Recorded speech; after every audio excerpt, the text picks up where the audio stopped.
Hello and welcome to 9-inch Charge. Today we have got another WARSCROLL review for you, something that we've not done before. Today we're reviewing our first god model, and that is ALARIELLE. Just before we start, if you have been enjoying the Age of Sigmar content on this channel, or you enjoy the WARSCROLL videos, please let me know by dropping the video a like, and if you're not yet subscribed but you would like to see more content like this in the future, please consider subscribing to the channel. The ground shudders beneath the tread of her gargantuan Wardroth beetle as ALARIELLE leads the Sylvaneth charge. Wherever the goddess's gaze falls, her foes cower, for there is no mercy in the Everqueen's heart towards those who despoil her realm. ALARIELLE has 16 wounds, a bravery of 10, of course, a 3+ save, and a move that starts at 16 and will degrade down to 13. She has the keywords Order, Sylvaneth, Monster, Hero, Wizard, Totem, ALARIELLE the Everqueen, and comes in at an absolutely whopping 840 points. Now normally we'll dive straight into the stats, but oh my goodness, is 840 points a lot. So obviously we know the standard game is going to be 2000 points, so you're going to have to build your army around ALARIELLE if you choose to take her. She's not something where you've got your army and you're going to have some points left over, and then you think, oh yeah, I might take ALARIELLE. So later on in the WARSCROLL review, after we've looked at all her abilities and what she's able to do, we'll come back and talk about what kind of army you would want to field around this model. So going back to the stats, bravery 10, of course, that should be standard for any god. There's no god that's going to be afraid of anything whatsoever, really, is there? Let's be honest. And a move of 16 is great because she does also fly. And the ability to fly 16 inches is going to be absolutely vital for this model because of the base size that she has and the presence that she has. If she isn't able to jump over things and get where she needs to go, she is really going to struggle because roadblocks will just get in the way and terrain and things like that, and she won't actually be able to participate in the game. I would still say that if your opponent is clever with their movement, they won't be leaving enough gaps for her to get exactly where they want her to go. So that's something to be wary of with all models that have got big bases, but a 16-inch move is really far. So that should help to mitigate that a little bit. 16 wounds with a 3+ save is fantastic. We all know we're going to be using all-out defense on this model to make that a 2+, and then all of a sudden she's super tough. Later on, when we come to abilities, we'll see that she does have abilities to heal any wounds that she takes as well. So ALARIELLE isn't going anywhere, and even if you think you've gotten rid of her, she's the goddess of life, so chances are she may well be coming back to life. Okay, so let's move on to her attacks. ALARIELLE the Everqueen is armed with the Spear of Kurnoth and the Talon of Dwindling. The Spear of Kurnoth is a ranged weapon with a range of 24 inches and has 1 attack. It's 2s to hit, 2s to wound, a rend of 2, and does an absolutely phenomenal amount of damage. 6 wounds caused if she herself is on her top tier of her damage table. This does degrade down to 3, but as long as she is taken 6 wounds or less, this will always do a flat 6 damage. Obviously, this is going to be great against anything. Rend 2 is really nice on this as well. It's fantastic that it hits some wounds on 2, so we're not worried about all-out attack or anything like that. It's always going to be really reliable, and we're never going to have to need to buff it. The thing that I would say that I would use this for the most will be those smaller heroes, those little wizards, your battle mages, your priests, things like that that are kind of frustrating or annoying. With one shot of this, you can just completely take them out of the game. And actually, that can be really devastating for your opponent because they quite often, may have built their army around a particular spell, around a particular prayer or blessing or something like that. And then as soon as you've taken that hero out, that's a really big dent in what their army is able to do. I play against Dan from the 2Ps quite a lot with his Khorne army, and all his little heroes, their banners and totems and prayers and little abilities really do amplify the army synergies. And being able to just pick one of those and say 2s, rend 2, flat 6, right, you're gone, actually really does begin to put a massive dent in your opponent's army. So I absolutely love the Spear of Kurnoth. I would rather see it on Kurnoth himself, let's be honest, but ALARIELLE wielding it is superb. In melee, she attacks with the Talon of Dwindling. This has a 1-inch range, 4 attacks, 3s to hit, 4s to wound, no rend, and 1 damage. This attack is very lackluster for me. Wounding on 4s is really going to hurt this because it's very difficult to increase your roll to wound. You can use Finest Hour. There's not many other abilities out there that would let you do that. And then it's wounding on a 4 means 50% of the time after you've hit, you're not going to wound. It also has no rend and only 1 damage. And for a model that's 840 points, you'd think they'd be a bit more combat effective than this. The Talon of Dwindling does have one redeeming feature. If we look in the ability section of her war scroll and skip ahead, you can see here that when the Talon of Dwindling attacks, if there's been any unsaved wound caused on the opponent and they've not been slain, you can roll a dice, and on a 6, that model is slain. I think this is pretty cool because we know that the noise that, for example, Purple Sun is causing at the moment, where on a 6 it can slay a unit, ALARIELLE can now do this, but she does have to get this attack through unsaved, and with all-out defense and with ward saves and things like that that are happening in the game at the moment, it is going to be quite difficult for her to get that attack through. But if it does, there is a 1 in 6 chance she will outright slay her opponent, which would be really funny if she did it against someone really hardy, like a Greater Demon or something like that. I think that would be fantastic. But it is really unlikely to happen, let's be honest. Thank goodness she rides to war on a Wardroth Beetle, because this is where the attack profile will begin to sing in combat. The Wardroth Beetle is armed with great antlers, and they have a range of 1 inch, 4 attacks, 3s to hit, 2s to wound, a rend 2, and then a damage starting at 5 and degrading down to 2. If all these attacks get through and they all wound, that is off the bat 20 damage. That's, alright Nurgle, you're invading the forest, well 20 Plague Bearers are just gone just like that. 3s to hit, 2s to wound, fantastic, all out attack, 2s and 2s. Let's get all these attacks through. There's only 4, fingers crossed, and then the damage, absolutely phenomenal. The Wardroth Beetle is brilliant, and also it has a little bit of a bonus, an edge compared to other monsters as well. The Wardroth Beetle is a living battering ram. A charging Wardroth Beetle tramples all in its path. If you carry out a stomp monstrous rampage with this unit and the enemy unit you picked has a wounds characteristic of 1, that unit suffers D6 mortal wounds on a 2+ instead of D3. So on the charge, ALARIELLE on the top banding of her damage table, you are looking at a potential 26 damage. So this is where all the damage really is. The Talon of Dwindling is a bit of a gimmick. It might work out really well for you, but basically the Beetle is doing all of the work. Okay, let's move on from attacks. ALARIELLE is a wizard, and of course she's a master of sorcery, and she can attempt to cast 3 spells in your hero phase and attempt to unbind 3 spells in the enemy hero phase.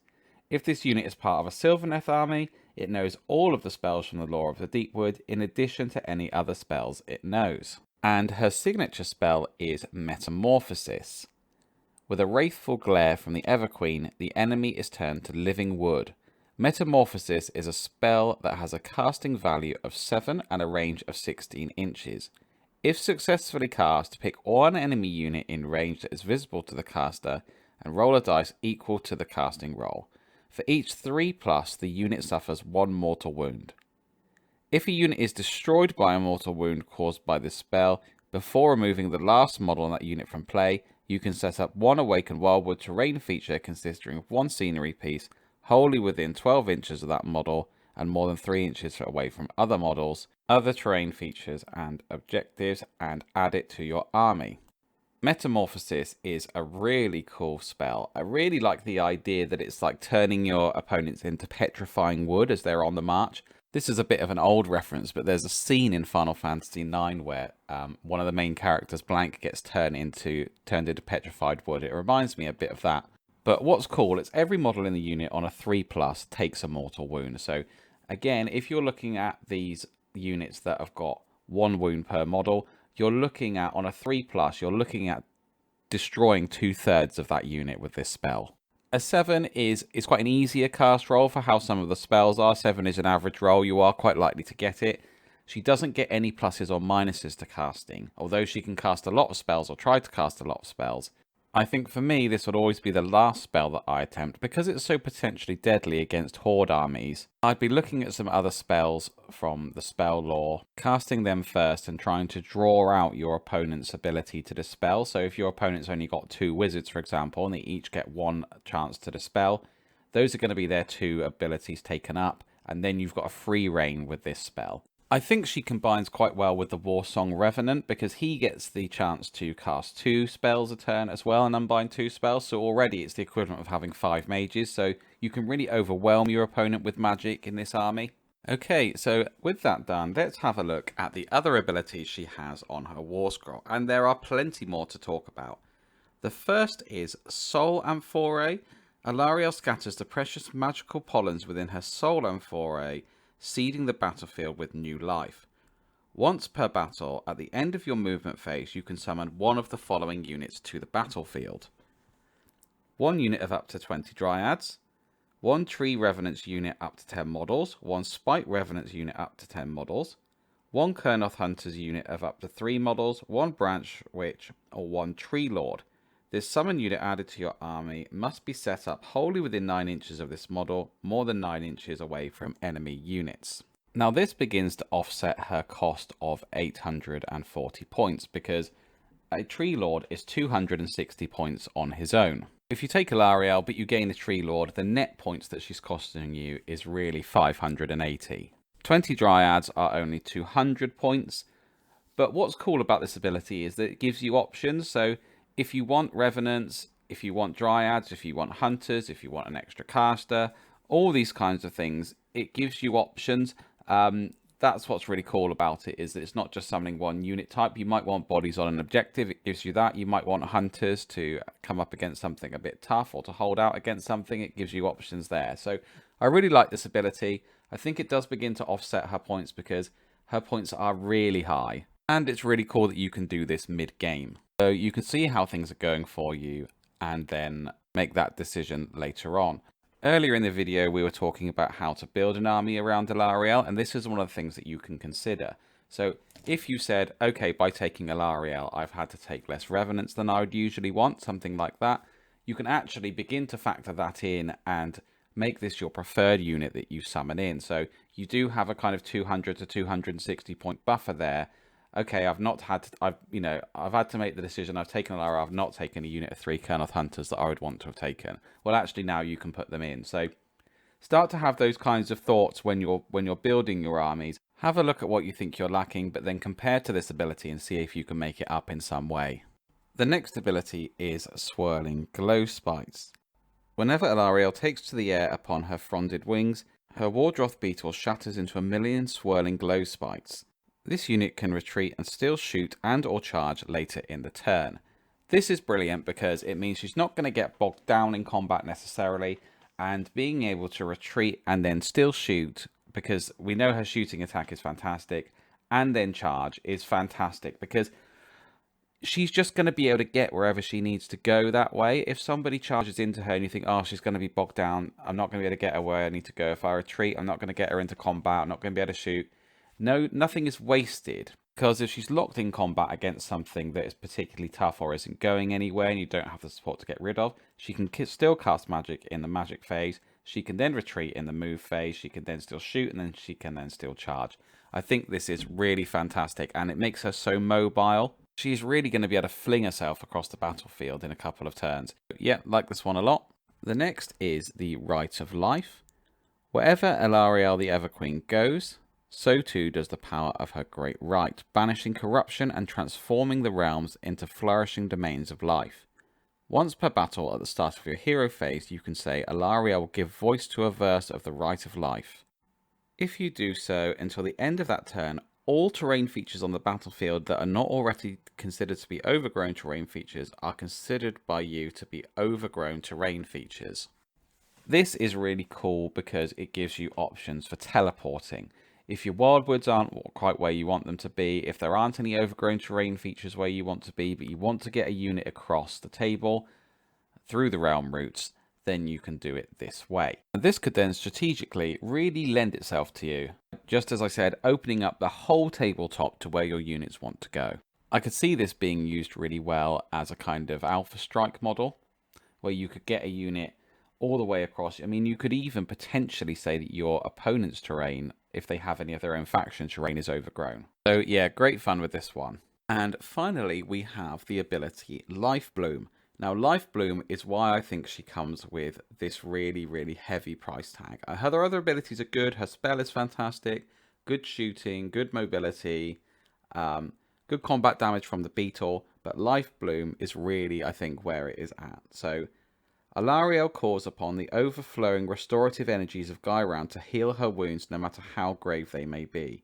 In your hero phase, you can heal up to 2d6 wounds allocated to this unit. And that is every hero phase. On an average dice roll, you're going to get 7 wounds back a turn, which is about half her wounds. If you rolled 8, you get half her wounds. She's really hardy, really tough, not going anywhere. And if you do think you've beaten her back, she's going to just heal up. And then this is before we get regrowth or healing spells on her as well.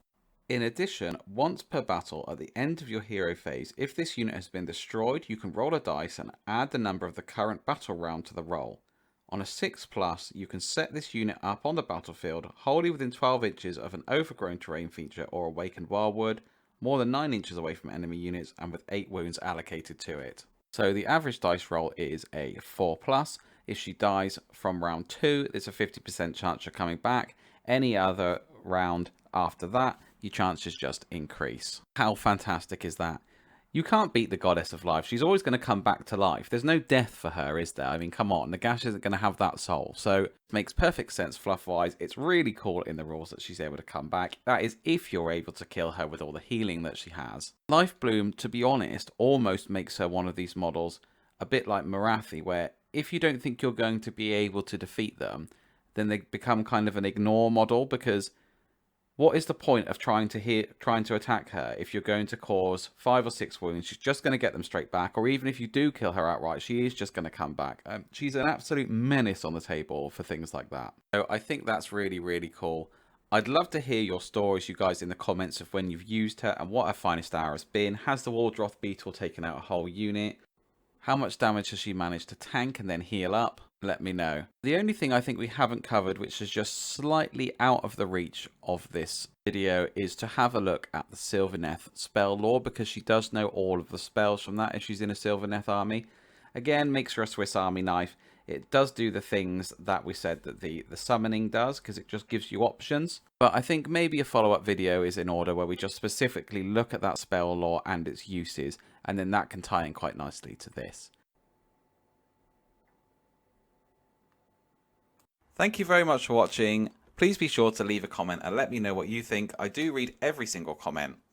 If you've enjoyed this video, please be sure to give it a like. And if you'd like to see more content like this in the future, please consider subscribing to the channel.